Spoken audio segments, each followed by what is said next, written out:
I'll try to make this very quick. A few people asked if I could help them with the graphing of that assignment where you were looking at the effect of oxygen on the growth of yeast. And I told folks that it'd just be easy just to make a really quick video. A lot of people can see it. So in any case, remember the storyline was that you're growing yeast in two different conditions, one with oxygen, one without oxygen, and every half hour you sampled the populations to see how it grew. And they both did grow quite a bit. Now the x-axis is the independent variable, and we do know that it's every 30 minutes or a half hour, and that's what this would be on the x-axis, these on the y-axis. So what I'm going to do is I sent you all this data so you can just copy like I'm doing, so I'm copying that. And then I opened up a spreadsheet in Google Docs, which you already had to do that. Go to your drive, create, and do spreadsheet. Next thing I'm going to do is paste it in. And it takes a little bit. There we go. So there's my data now. It's not yellow, but it's still there. And I'm next going to highlight that data.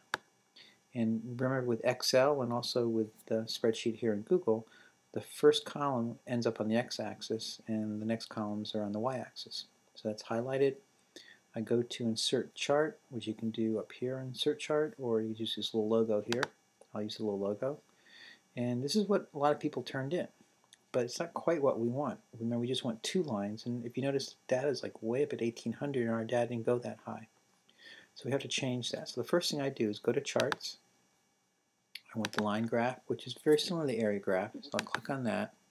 And you notice the only thing that changed was just there's no shading under here, but it's still wrong. And we have to fix that. So you go over to Start, and you're going to uncheck that one, but then check that bottom one. And when that happens, we pretty much get what we want, which is, you can see that this actually goes up to about 1400 or something. I think that's what the data was, and so we're almost there. Now, of course, we have no labels here, nor do we have a label there either. But the next step is go to Customize, and we can go to the chart title, and I might say something, the effect of oxygen on yeast growth, or just let's say yeast for short, or yeast.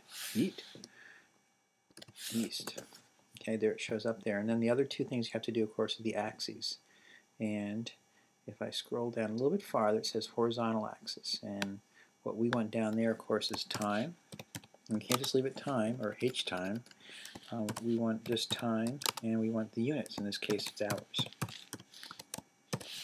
And that's done. So now that's changed.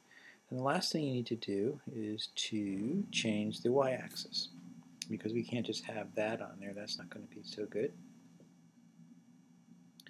And let's see if I can fumble my way down to doing that one. Okay, up here it says horizontal. I click on the one that says left vertical. And now what I'm going to do is change that to, if I'm not mistaken, it was population size, we can say, or maybe even density, because it's really density, but we'll say population size. And the units here were, remember, cells per milliliter. And once I do that, we're in pretty good shape. Now the only thing that you might want to do is when you get finished, is print it out or whatever, is try to get this labeled as this blue line is with oxygen and the red one's without oxygen. But there's other ways you can tweak that. But that's pretty much it. So hope that helps. It's been fun.